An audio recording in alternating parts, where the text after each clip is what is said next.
The day I realized my marriage might have been a lie began in the most ordinary place imaginable. An airport mall. I was sitting near Gate B-17 in Atlanta, staring at the departure board that had just announced another 2-hour delay. My flight to Chicago was supposed to leave at 6:10 p.m. It was already past 7. The terminal smelled like burnt coffee and expensive perfume from the duty-free store across the hall. I remember feeling mildly annoyed. Nothing more. At that moment, my biggest problem was missing dinner with Daniel. My husband. Or, at least the man I believed was my husband. I texted him. Flight delayed again. I'll probably land after midnight. The message showed delivered. No reply. That wasn't unusual. Daniel Reed was a corporate attorney, the kind who lived inside conference calls and legal briefs. Sometimes he disappeared for hours inside negotiations. Still, something about that evening felt strangely quiet. I decided to stretch my legs and walk through the airport shopping area. Atlanta's terminal had one of those luxury corridors, designer boutiques, jewelry counters, overpriced luggage stores. I wasn't planning to buy anything. Just walking. Just killing time. I passed a watch store first. Then a leather boutique. Then a jewelry counter with bright white lighting that made everything look 10 times more expensive. That was when I saw him. At first, my brain refused to process the image. Because the man standing 20 feet away looked exactly like my husband. Same height. Same dark navy suit. Same posture, slightly leaning forward when he listened. Daniel. My first reaction was confusion. Daniel was supposed to be in Boston.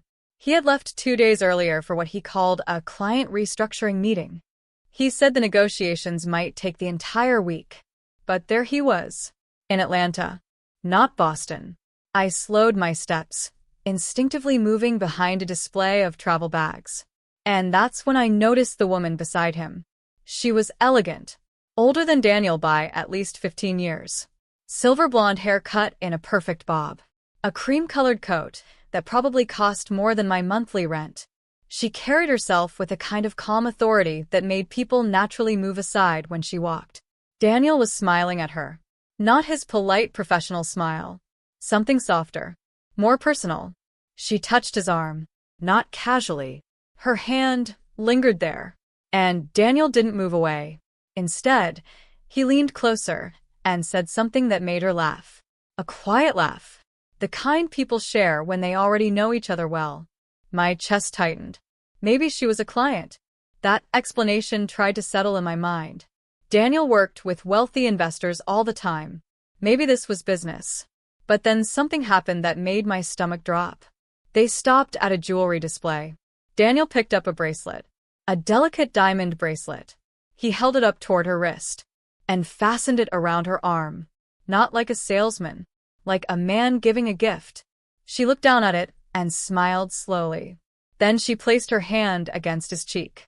Not professional. Not friendly. Intimate. Familiar.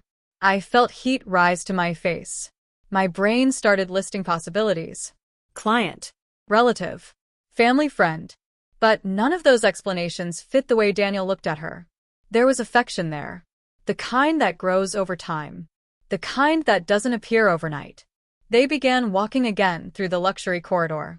I followed. Not consciously at first. Just a few steps behind.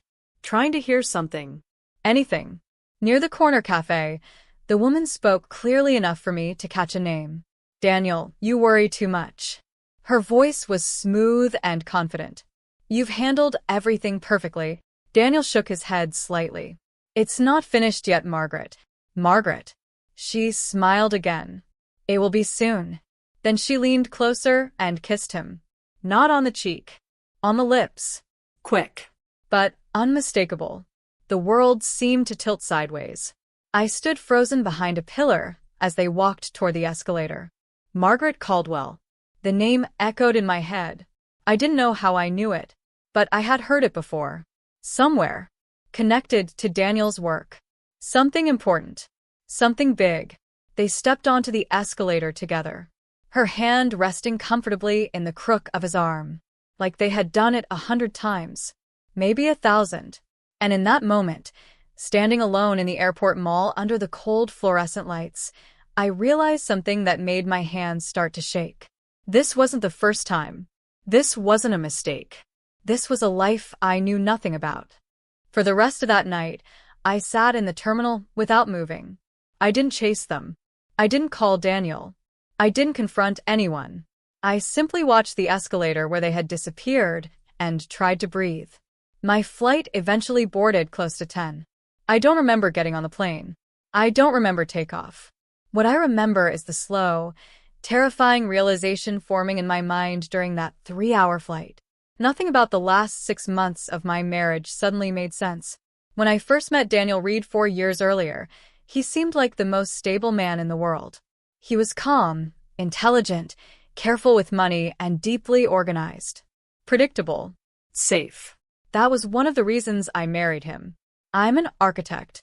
My life is filled with chaos, deadlines, design revisions, clients who change their minds overnight. Daniel was the opposite. Structure. Order. Security. But about 8 months before that airport night, something started shifting.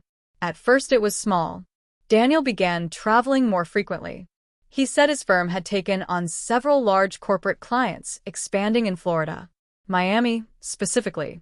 Something about biotech investments and international contracts. I didn't question it. Law firms follow money. And Miami was full of it. The trip started as once a month. Then twice. Then sometimes every other week. 3 days here. 4 days there. Sometimes he left on short notice. Emergency negotiation, he would say while packing his carry-on. I remember asking once, half joking, "Do these clients even live in their offices?" Daniel smiled and kissed my forehead. "You know how billionaires are." At the time, I laughed. Now, remembering that moment, the memory made my stomach twist. Because the changes didn't stop with the travel. Daniel began guarding his phone. Before, he used to leave it anywhere, on the kitchen counter, on the sofa, beside the bed.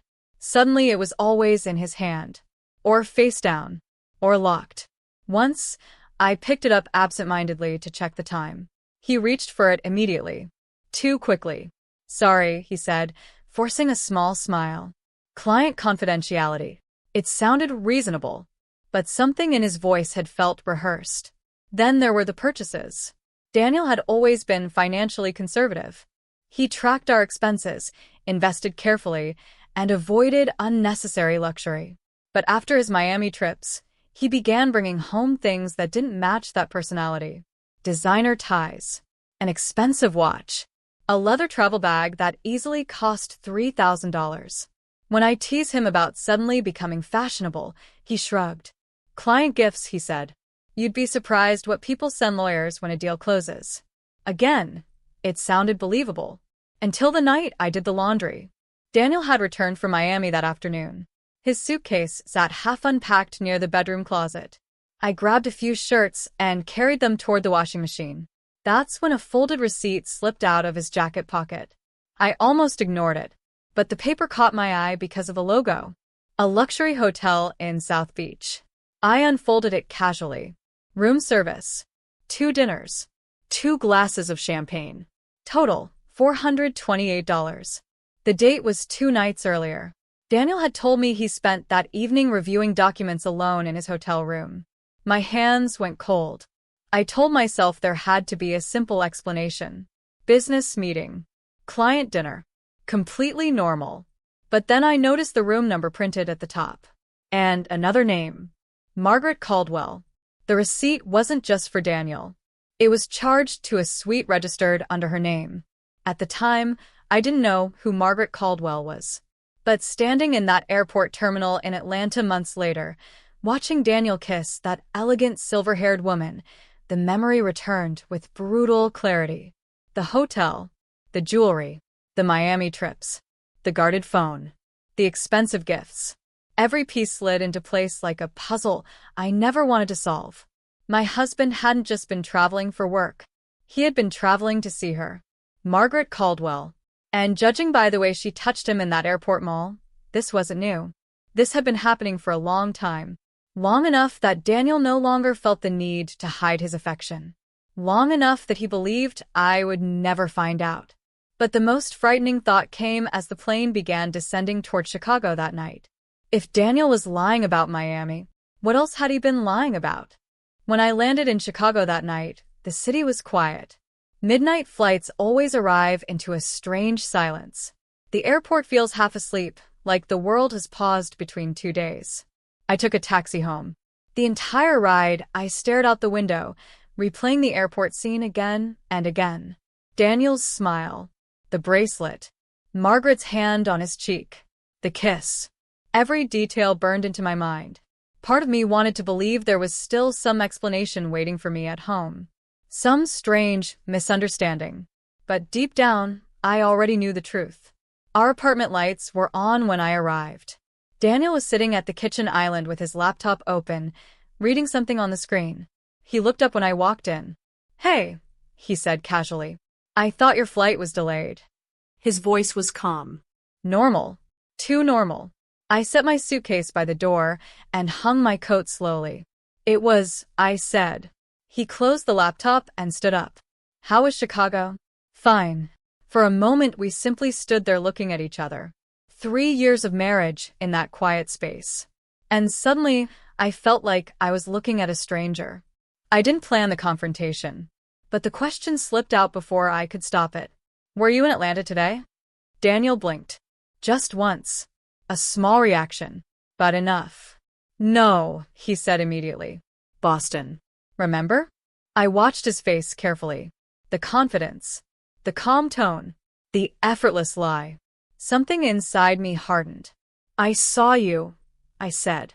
Silence filled the kitchen. Daniel didn't speak for several seconds. Then he exhaled slowly and ran a hand through his hair. "Well," he said quietly, "that's unfortunate. Not I can explain. Not you misunderstood. Unfortunate. Who is Margaret Caldwell?" I asked. His eyes sharpened instantly. So I had guessed correctly. He walked back to the kitchen counter and leaned against it, folding his arms. "She's a client," he said. I almost laughed. Clients don't usually get diamond bracelets in airport jewelry stores. Daniel looked annoyed now. "You were spying on me?" "I was waiting for my delayed flight," I said. "You walked past me." He didn't answer that. Instead, he said, "Margaret is extremely important to the firm. And kissing her is part of your legal services?" His jaw tightened. "You're exaggerating what you saw." I stared at him. "Am I?" Another silence. Finally, he said, "Look, Lily, you're making this into something dramatic when it's actually very simple." My heart pounded. "I'm listening." "Margaret Caldwell owns one of the largest biotech investment groups in Florida," he said. "My firm manages several of her corporate restructurings." "So she's rich?" "Yes." "And you buy her jewelry." It was a thank you gift for closing a deal. "And the kiss." Daniel's expression hardened. "You're emotional right now." That sentence felt like ice water. Emotional. Not hurt, not confused. Just emotional. "You lied about Boston," I said quietly. "That was confidential travel. You stayed in her hotel suite in Miami." His eyes flashed. "You went through my things? You left the receipt in your jacket." Daniel rubbed his temples, as if I were the one exhausting him. "Lily, this is exactly why I didn't want to explain business details." I suddenly felt very tired. "Are you having an affair with her?" He didn't answer. That silence was louder than anything he could have said. I nodded slowly. "Okay." Daniel frowned slightly. "That's it?" "Yes." "Aren't you going to yell or something?" "No." Because something inside me had already shifted. The woman who married Daniel Reed had believed in trust, in loyalty, in honesty. But the woman standing in that kitchen now understood something much colder. I walked to the bedroom and pulled a suitcase from the closet. Daniel followed me. "What are you doing?" "Packing." "For what?" "I'm leaving." "That's ridiculous." I folded a few clothes carefully and placed them inside. "You said Margaret is important," I replied calmly. "Yes." "Then you should focus on her." His voice sharpened. "You're overreacting. Maybe. Or maybe I was finally seeing clearly." I zipped the suitcase and lifted it from the bed. At the door, Daniel spoke again. "You'll regret making this dramatic." I looked back at him. "No," I said quietly. "I think you will." That night, I moved into a tiny studio apartment 3 blocks from my architecture office. One room, one window, a mattress on the floor. Daniel texted the next morning. "You're being irrational." I didn't answer, because for the first time in months, something in my mind felt strangely calm. If Daniel thought I was emotional, then he had no idea what was coming next. The first week after I moved into the studio apartment was quiet. Too quiet. Daniel sent a few messages at first. "You're overreacting. We should talk. This separation is unnecessary." But the tone quickly changed when I didn't respond. "You're damaging both of us by acting like this. Margaret is an important client. You need to behave professionally." That last message almost made me laugh. Professionally. As if our marriage was a business contract that I had breached. But what surprised me most wasn't Daniel. It was Margaret Caldwell. 2 weeks after I moved out, I received a phone call at my architecture office. The receptionist transferred it to my desk. "Lily Morgan speaking." A calm male voice answered. "Ms. Morgan, my name is Victor Haynes. I'm an executive assistant to Ms. Margaret Caldwell." My fingers froze on the keyboard. So now the woman herself had entered the conversation. "I'm not interested in speaking with her," I said. "This isn't a request for conversation," he replied smoothly. "It's a proposal." That word made my stomach tighten. What kind of proposal? Ms. Caldwell would like to resolve this unfortunate misunderstanding quickly and respectfully. I leaned back in my chair. "There's no misunderstanding." "Yes," he said calmly. "That's exactly why she's offering compensation." Compensation. I suddenly understood the direction of this call. "You're trying to buy my silence," I said. "Ms. Caldwell prefers the term settlement." "I'm not suing anyone. Not yet." The calm certainty in his voice sent a chill through me. He continued. "Ms. Caldwell values discretion. She's prepared to offer you a financial arrangement and several business opportunities in exchange for your cooperation." "What kind of cooperation?" "Discretion regarding her relationship with Daniel Reed." I stared at the architectural drawings on my desk but couldn't focus on them anymore. "And if I refuse?" The assistant didn't hesitate. "Then this situation may become professionally uncomfortable." The line went quiet for a moment. "You're threatening me?" I said. "No," he replied. "I'm explaining reality." Then he mentioned a number. $200,000. Paid immediately. Plus access to development contracts connected to Caldwell Biotech's real estate projects in Miami. For an architect, those projects would be enormous. Career-changing. The kind of opportunities people wait years to receive. I should have felt tempted. Instead, I felt insulted. "You can tell Ms. Caldwell something for me?" I said. "Yes. I'm not for sale." There was a short pause. Then his voice became colder. "That's unfortunate." The call ended. For 2 days, nothing happened. Then the problems began. It started with a client cancellation. A small residential project. The developer sent a brief email. "We've decided to go in another direction." That was normal in architecture. Projects disappear all the time. But then another client canceled. Then another. Within a week, 3 different contracts had quietly vanished. At first, I blamed coincidence. Until my boss called me into his office. Mark Dalton had run our architecture firm for 25 years. He was a practical man who rarely looked nervous. That morning he did. "Lily," he said carefully, "something strange is happening." My pulse quickened. "What do you mean?" He turned his computer monitor toward me. An email chain from a developer in Miami. Then another from a contractor in Chicago. Then a third from a commercial investor. Each message contained the same concern. "We've heard troubling things about Morgan's recent projects. Concerns about structural miscalculations. Potential liability issues." My chest tightened. "I've never had a structural complaint," I said. "I know," Mark replied quietly. "That's why this doesn't make sense." He paused. "Someone is spreading rumors about you." The room suddenly felt smaller. Who? Mark shook his head. "We don't know." But I did. Or, at least I had a very strong suspicion. Margaret Caldwell had offered money first. Now she was applying pressure.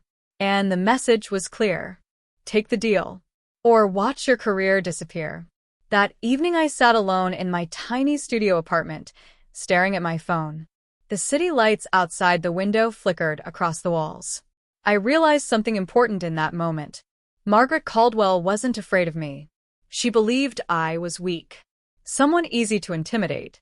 Someone who would eventually accept the money and disappear quietly. She thought I would panic. She thought I would fold. But she had made one very serious mistake.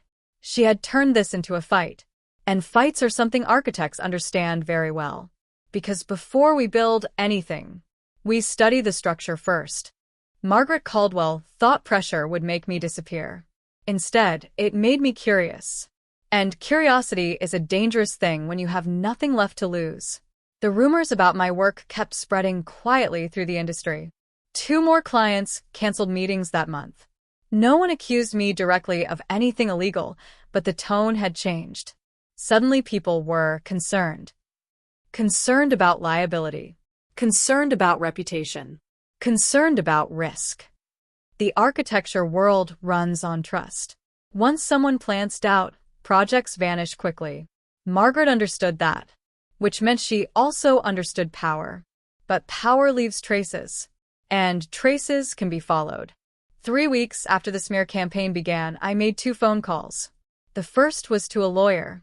The second was to a private investigator. His name was Marcus Bell, former federal investigator, mid-50s. Calm voice, no wasted words. We met in a quiet coffee shop near my office. He listened without interrupting while I explained everything. Daniel, Margaret, the Miami trips, The bribe. the rumors destroying my work. When I finished, Marcus stirred his coffee slowly. Do you want proof of the affair, he asked, or do you want the truth behind it? The question surprised me. What's the difference? Affairs are simple, he said. Secrets involving wealthy investors usually aren't. I leaned forward slightly. I want the truth. He nodded once. Then we start with money. Money. That word kept appearing around Margaret Caldwell. Biotech investments. Luxury hotels. Bribes. Influence. Marcus began with Daniel. Within a week, he uncovered something strange. Daniel's official law firm records showed occasional travel to Miami. But airline databases told a different story. Daniel had been flying there far more often than his firm reported. Private bookings. Short trips. Sometimes only one night. Always connected to the same address. A beachfront condominium in South Beach. Marcus slid a printed photo across the table during our next meeting. A white glass tower overlooking the ocean. Owned by a shell company, he said. Who controls it? I asked. He tapped another document. Daniel Reed. My stomach tightened. My husband owns a beach condo? Technically, a corporate entity owns it, Marcus said. But Daniel manages the accounts. I tried to process that. Daniel and I had always been careful with money. We discussed every major purchase. Or, at least I thought we did. How expensive is it? I asked quietly. Marcus gave a small, humorless smile. $3.8 million. I leaned back in the chair. $3.8 million. Hidden. Secret. And that was only the beginning. The next discovery was worse. Marcus uncovered several offshore accounts connected to financial transfers between Daniel and a company called Caldwell Biosolutions. Margaret's biotech corporation. The numbers were enormous. 7-figure transfers. Repeated deposits. Payments labeled as consulting fees. But Daniel wasn't a scientist. He wasn't even in biotech law. So, why was Margaret paying him millions? Marcus placed another folder on the table. Your husband isn't just her lawyer, he said. He's part of something bigger. I flipped through the documents slowly. Account numbers. Transfer confirmations. Corporate signatures. Daniel's signature. Margaret Caldwell's name appearing again and again. How long has this been happening? I asked. Marcus checked one page. At least 3 years. 3 years. Our entire marriage. I felt strangely calm. Almost numb. Why would a biotech billionaire secretly move money through my husband? I asked. Marcus closed the folder. That, he said, is the question that makes this investigation interesting. Outside the cafe window, the afternoon traffic moved normally. People walked past with shopping bags and coffee cups. Normal lives. Normal problems. But inside that small stack of documents was something much darker. A secret condo. Hidden accounts. Millions of dollars moving quietly between Daniel and Margaret Caldwell. This wasn't an affair. This was a partnership. And whatever they were doing together, they were very determined to keep it hidden. 2 days after Marcus showed me the offshore transfers, he called again. His voice sounded different this time. More serious. We need to meet, he said. Did you find something? I asked. Yes. About Daniel? A pause. No, Marcus said quietly. About Margaret Caldwell. We met in the same coffee shop as before, but Marcus didn't order anything this time. He placed a thin folder on the table and slid it toward me. Do you know who Arthur Caldwell was? He asked. I shook my head. Margaret's husband, he said. Founder of Caldwell Biosolutions. That part made sense. Most biotech fortunes start with one brilliant scientist or investor who builds a company. What happened to him? I asked. Marcus opened the folder. Officially, he died 2 years ago. Of what? Stroke. The word sounded ordinary. Unremarkable.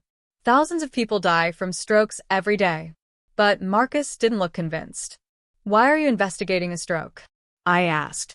Because the timeline doesn't add up. He turned one of the pages toward me. A financial statement. Several large transactions appeared just days after Arthur Caldwell's death. Millions of dollars transferred into corporate accounts controlled by Margaret. That's normal after someone dies, isn't it?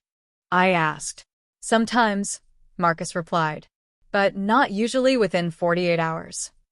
I studied the numbers again. The transfers were enormous. Corporate ownership shifts, asset movements, liquidation orders, all executed almost immediately after Arthur Caldwell's death certificate was issued. How could she move everything that fast? I asked. Marcus leaned back. Exactly. Another page appeared. Medical records. Arthur Caldwell had supposedly suffered a sudden stroke at home late one evening. Emergency services arrived too late.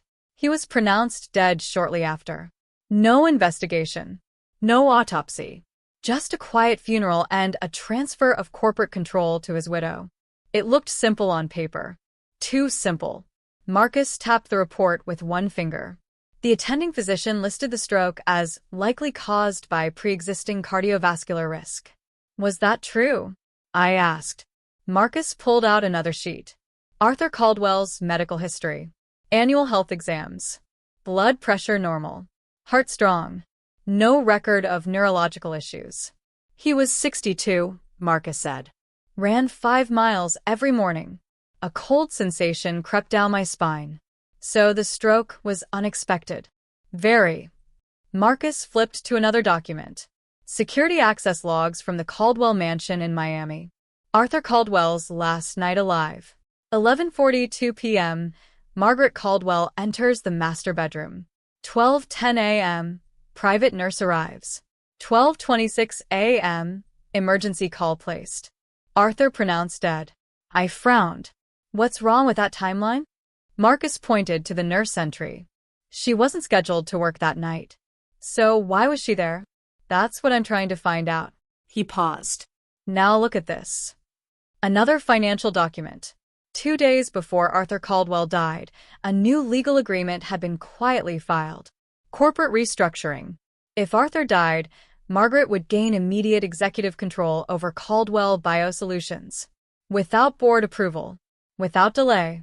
I stared at the paperwork. He signed this before he died? I asked. Marcus shook his head slowly. No. The signature at the bottom looked like Arthur Caldwell's. But something about it felt wrong. Forged, I whispered. Marcus didn't answer directly. But his silence was enough. My heart began beating faster. Are you saying Margaret killed her husband? Marcus closed the folder calmly. I'm saying something about Arthur Caldwell's death doesn't make sense. Outside the cafe window, the late afternoon sun reflected off passing cars. Everything looked normal, peaceful, but suddenly Margaret Caldwell's influence made more sense. The money, the secrecy, the aggressive attempt to silence me. If Marcus was right, if Arthur Caldwell's death wasn't natural, then Daniel Reed wasn't just involved in an affair. My husband might be helping hide a murder. After Marcus told me about Arthur Caldwell, I couldn't sleep for 2 nights. Every time I closed my eyes, the same thought returned. If Margaret had manipulated her husband's death, what role did Daniel play in it? Lawyers protect people. They move money. They hide structures. They make things disappear legally. And suddenly Daniel's secret offshore accounts looked very different. Not like corruption, like preparation. Marcus continued digging, but investigations take time. Financial records move slowly through legal channels, and the people Margaret worked with were extremely careful.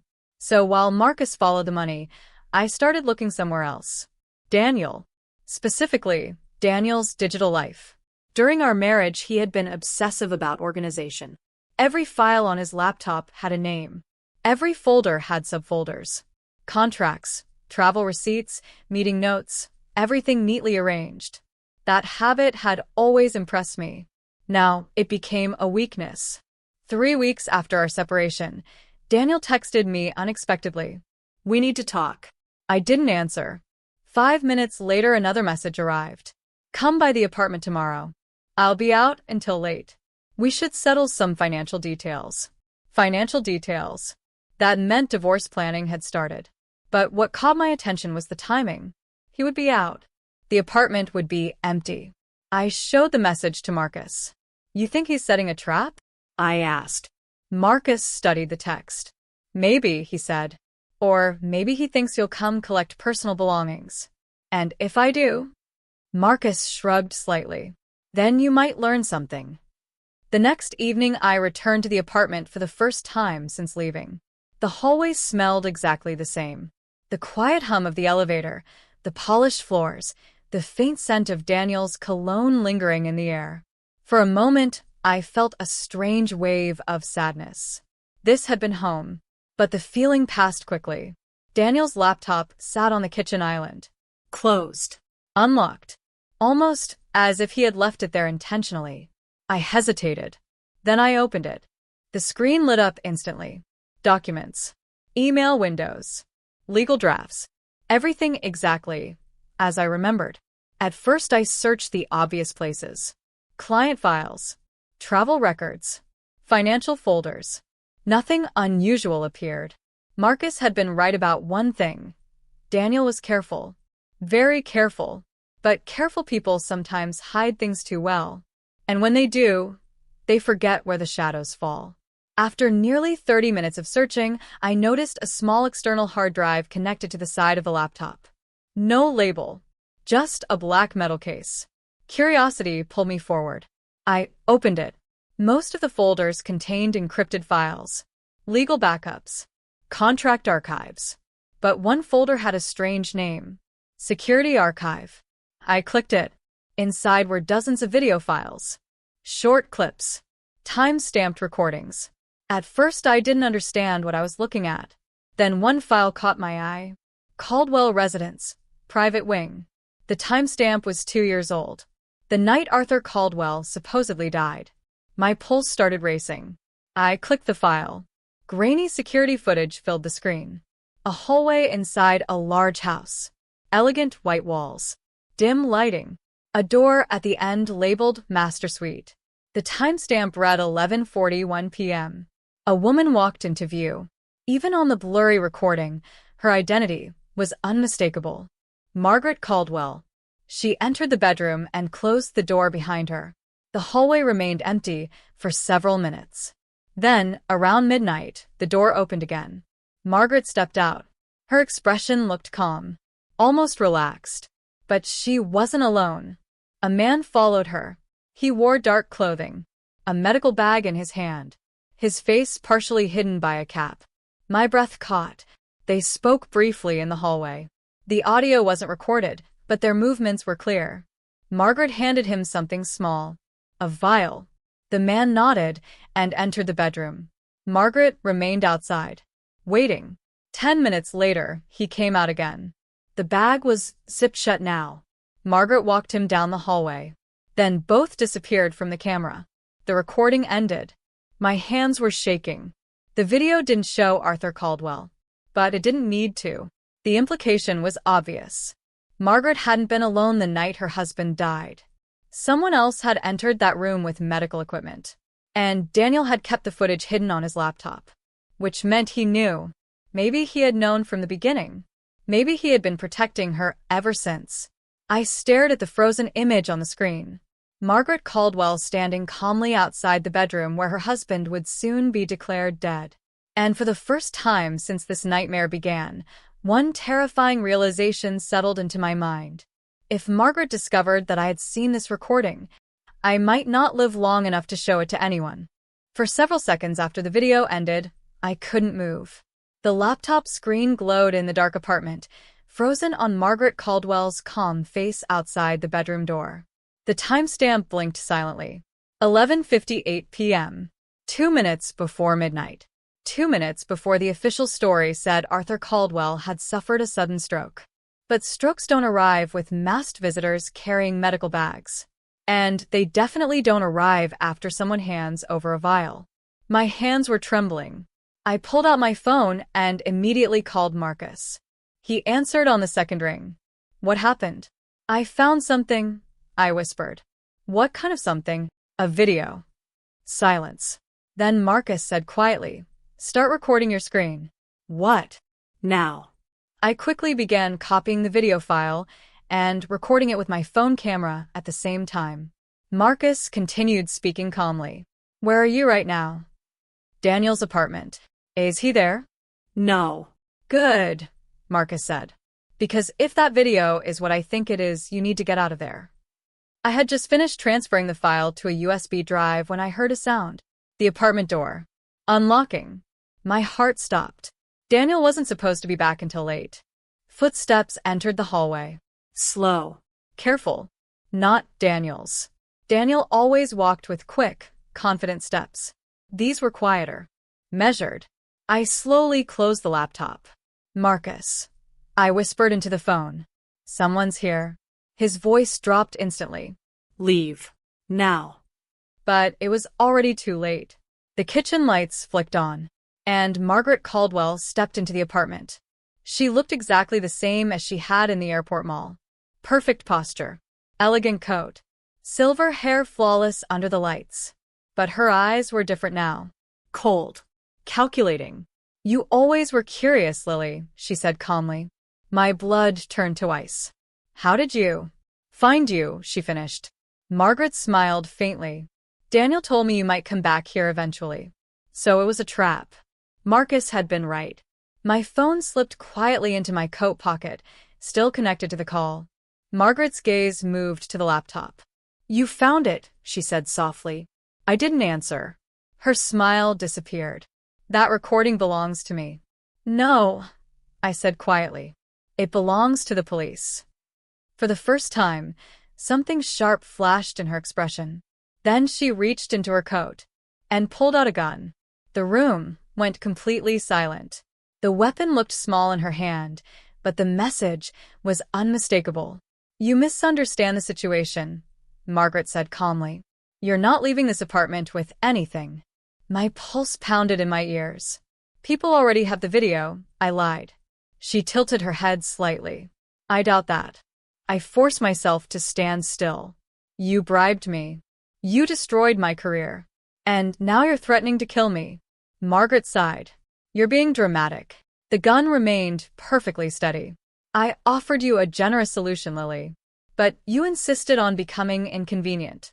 My mind raced. Marcus was still on the phone, listening, hopefully recording everything. You killed your husband, I said. Margaret's expression didn't change. That accusation would be very difficult to prove. You drugged him. She took one step closer. You saw a hallway video. You handed a vial to a man with a medical bag. Her voice became colder. Circumstantial. You forged the restructuring documents. Margaret smiled again. You really have been busy. The gun lifted slightly. Unfortunately, she said softly, you won't have time to show anyone what you found. At that exact moment, the apartment door burst open. Margaret, don't. Daniel's voice. He rushed into the room, breathless. For a moment, everyone froze. Daniel looked from me, to the gun, to the laptop. His face went pale. Put it down, he said to Margaret. She didn't move. You shouldn't be here, she replied calmly. I called the police, Daniel said. That sentence shocked both of us. Margaret turned slowly toward him. You what? They're already on the way, he said. Her eyes darkened. For the first time, Margaret Caldwell looked uncertain. Sirens echoed faintly in the distance. Getting closer. Much closer. Margaret stared at Daniel with something almost like betrayal. You idiot, she whispered. But it was too late. Within seconds, red and blue lights flooded the apartment windows. And Margaret Caldwell, biotech billionaire, corporate queen, and possible murderer, was about to meet the only thing she had never truly feared before. The truth. Margaret Caldwell didn't resist when the police entered. That was the first thing that struck me as strange.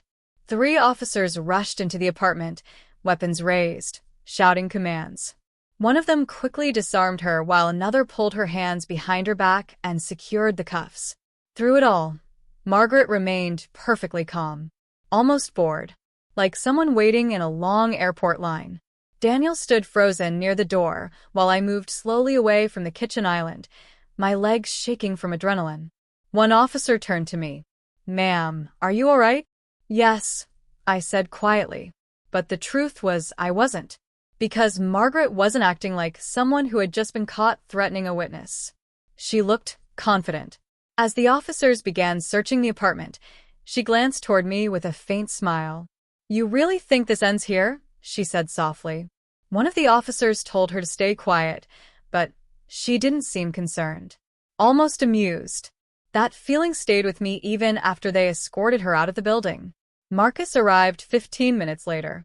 He had already heard most of the confrontation through the phone call I accidentally left connected. When he saw the copied video file on the USB drive, his expression turned grim. This is enough to reopen the investigation into Arthur Caldwell's death, he said. But it's only the beginning. And he was right.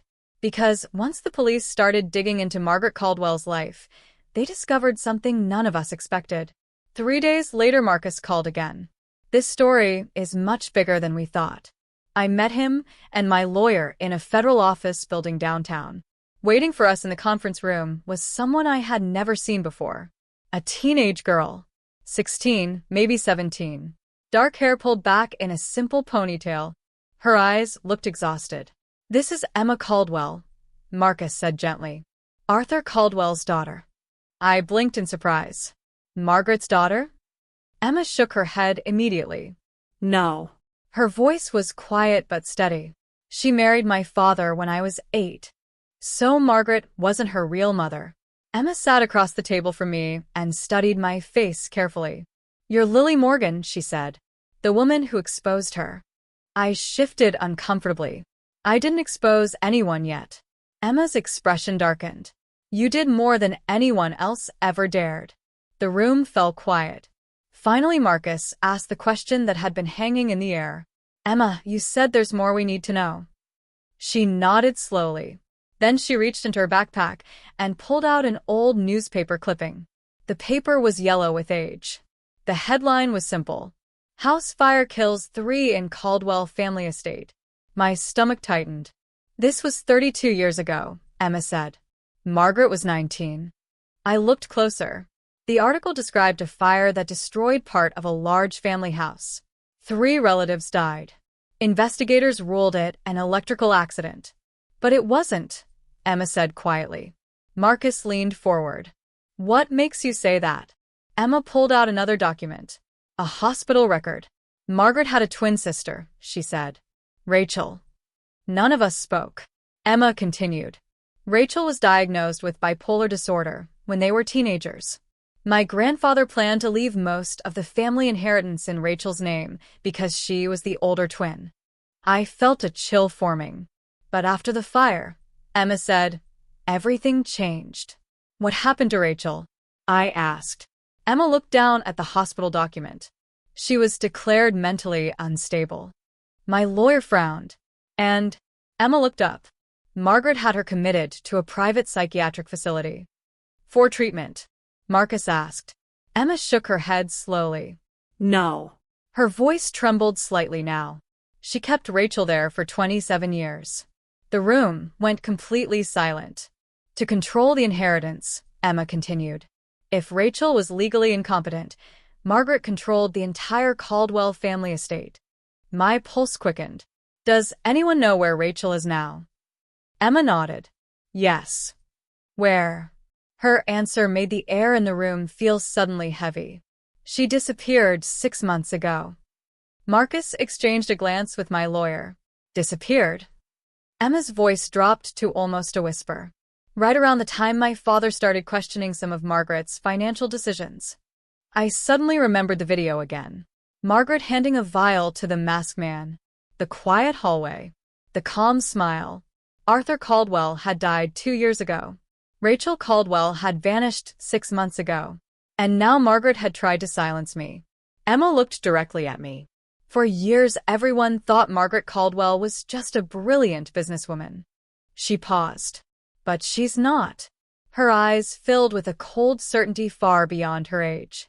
She's been eliminating anyone who threatens her for decades. The investigation into Margaret Caldwell exploded faster than anyone expected. Once the police obtained the recording from Daniel's laptop, the entire case surrounding Arthur Caldwell's death reopened immediately. What had once been labeled a quiet medical incident suddenly looked like something far darker. The masked man in the video was identified within days. A private medical contractor. Not a licensed physician. Not an emergency nurse. But someone who had quietly worked for several private clinics that specialized in discreet home medical services for wealthy clients. When investigators questioned him, the story began to collapse. At first, he claimed he had simply administered medication at Margaret's request. But the toxicology review ordered after Arthur Caldwell's body was exhumed revealed something much worse. Arthur hadn't died from a natural stroke. He had been injected with a powerful anticoagulant that triggered catastrophic internal bleeding in the brain, something that could easily be mistaken for a stroke if no one looked closely. But now people were looking closely. Very closely. Within weeks, federal investigators froze several Caldwell Biosolutions accounts and began auditing the company's internal finances. The offshore transfers Marcus had uncovered led directly back to Daniel. My husband. Or rather, my soon-to-be ex-husband. Daniel cooperated quickly once the evidence began piling up. His lawyer negotiated immunity in exchange for testimony about Margaret's financial operations. According to Daniel, Margaret had recruited him 3 years earlier to restructure portions of her company's finances through offshore entities. At the time, he believed it was simply aggressive tax strategy. But after Arthur Caldwell's death, the money movements became larger, stranger, more urgent. By then, Daniel realized he was trapped. Leaving meant exposing himself. Staying meant protecting Margaret. And Margaret Caldwell had never tolerated disloyalty. The deeper investigators dug, the darker her history became. Emma's story about the old house fire was verified through archived police reports. The original investigation had indeed ruled the fire accidental, but several inconsistencies appeared when modern forensic analysts reviewed the case. Electrical faults didn't behave the way the report described. The wiring patterns didn't match the burn marks. The fire had likely started deliberately. And Rachel Caldwell, the twin sister who had spent nearly 3 decades in a private psychiatric facility, was finally located. Alive. Hidden in a small assisted living clinic in rural Arizona under a different legal guardianship. When Rachel was interviewed, the full story finally emerged. Margaret had manipulated doctors, forged psychiatric evaluations, and used family lawyers to keep her sister legally incompetent for years, while she built control over the Caldwell inheritance. Arthur Caldwell had discovered some of those financial manipulations shortly before his death. Which explained the video. Which explained the injection. Which explained everything. Margaret Caldwell's trial lasted 4 months. Fraud. Forgery. financial conspiracy, and eventually, first-degree murder. The courtroom was packed every day with reporters and industry executives who had once admired the brilliant biotech investor. They saw a very different woman during the trial. Cold. Unapologetic. Even when the hallway video played for the jury. Even when the medical contractor testified about the injection. Even when Rachel Caldwell took the stand and described 27 years of isolation in psychiatric confinement. Margaret never cried. Never pleaded. Never apologized. When the verdict finally came, the courtroom was completely silent. Guilty on every major charge. The judge sentenced her to life in federal prison without the possibility of parole. Emma sat beside me when the sentence was read. Her hands trembled slightly, but her expression remained steady. For the first time in her life, Margaret Caldwell no longer controlled her future. As for Daniel, our divorce finalized quietly 2 months later. There was no dramatic confrontation left between us. Just paperwork. Assets divided. Signatures exchanged. He lost his legal license shortly after cooperating with prosecutors. I never asked what he planned to do next. And honestly, I didn't care. Emma and I stayed in contact, though. With Margaret imprisoned and Arthur gone, the future of Caldwell Biosolutions was uncertain. The company board worked with Emma and several legal advisors to rebuild the organization ethically. And Rachel, finally free after decades, began the slow process of reclaiming a life she had never been allowed to live. As for me, rebuilding took time. The rumors Margaret had spread about my architecture work faded once the investigation became public. Clients slowly returned. New projects appeared. Trust doesn't recover overnight, but it does recover. 1 year after the trial, I moved into a new apartment overlooking the river. A quiet place. Simple. Peaceful. Sometimes people ask me if everything that happened was worth it. If exposing Margaret Caldwell was worth losing my marriage. Worth the stress. Worth the fear. I usually give the same answer. I didn't destroy Margaret Caldwell. I simply refused to let her destroy anyone else.